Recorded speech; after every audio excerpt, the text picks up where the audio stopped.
Alright, so here is our first video. We're kind of testing it out here. And our topic is implicit deriving, just a quick review. Remember, explicit is an equation that is in y equals in that format. So y equals 4x squared is just an example of explicit. Almost everything we've done in math has been explicit so far. This is what we're used to. Our graphing calculators are even set up so that when we graph, it's all y equals, y equals.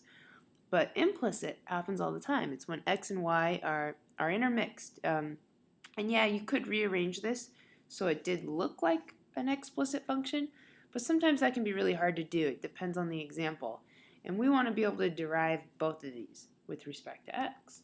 So let's say we had our example.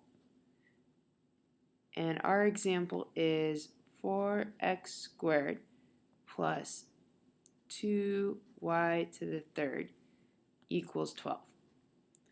I'm going to derive this without rearranging it at all. It's implicit. The derivative of 4x squared is a quick power rule. It's 8x.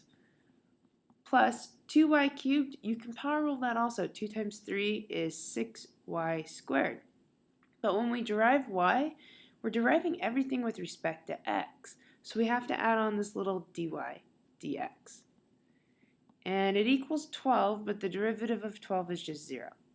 So now we're going to rearrange this thing. I'm going to subtract 8x over to the other side. So 6y squared dy dx equals negative 8x. And then I'll divide this 6y squared underneath over here so that my derivative dy dx equals this fraction. I can reduce it.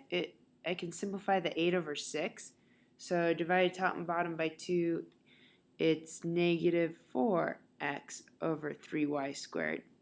But that's all I'm going to do with this thing. That's going to be my answer. So our derivative is negative 4x divided by 3y squared.